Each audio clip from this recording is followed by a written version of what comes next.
গোবিন্দগঞ্জে মাহফিল রাখবেন না, আপনার তো জনপ্রিয়তা পুরো বাংলাদেশে আছে, অন্য জায়গায় যান, গোবিন্দগঞ্জে যেন না। তো তাদেরকে আমি বলেছিলাম, ভাইজান আপনি আপনার চিন্তা থেকে বলেছেন, ঠিক আছে এটা আপনার চিন্তা, কিন্তু আমি আসিফ হুজুর বলতেছি গোবিন্দগঞ্জে এটা আমার প্রথম মাহফিল তা নয়। আমি যে কয়টা মাহফিল গোবিন্দগঞ্জে করেছি, আল্লাহর কসম করে বলছি, কোরআন আমার হাতে আছে, আমি প্রত্যেকটা মাহফিলে প্রমাণ করেছি গোবিন্দগঞ্জের মাটি এটা ইসলামের ঘাঁটি। মানুষের ভালোবাসা, আপ্যায়ন, এবং আমি অবাক হয়ে গেলাম যেভাবে চিৎকার দিয়ে তাকবীর দিচ্ছিল, আমার মনে হয়েছে এগুলো কোন বিড়ালের বাচ্চা নয়, সব সিংহ পুরুষগুলো আমার সামনে বসে আছে। এই জন্য আমি গোবিন্দগঞ্জে এসেছি। এটা আমার শেষ মাহফিল সিজনের 2026 সালে। একটা প্রবাদ বাক্য আছে, আমি প্রথমটা বলবো, সেকেন্ডটা আপনারা বলবেন।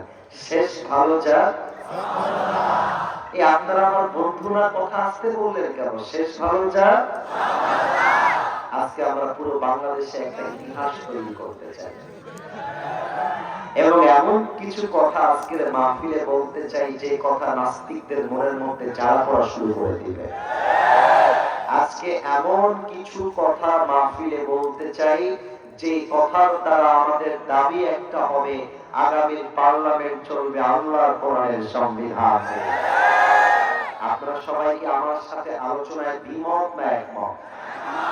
আসুন আমরা কোন প্রকার একটা সেকেন্ড টাইম নষ্ট না করে একদম সোজা তাফসীরে ঢুকে যাই।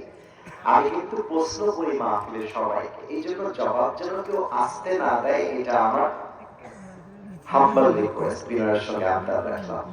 আমি আমার আরবি খুতবার মাঝে একটি আয়াত তেলাওয়াত করেছি, 14 নম্বর পারা, সূরাতুন নাহলের 89 নম্বর আয়াত।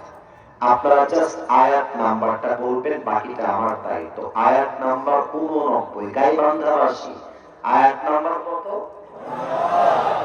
80 ভাগ আওয়াজ এসেছে, 100 ভাগ আসলে। ওকে, লেটস রিপিট अगेन, আরেকবার বলি। আয়াত নাম্বার কত? 90। ওয়ানাজ্জালনা আলাইকাল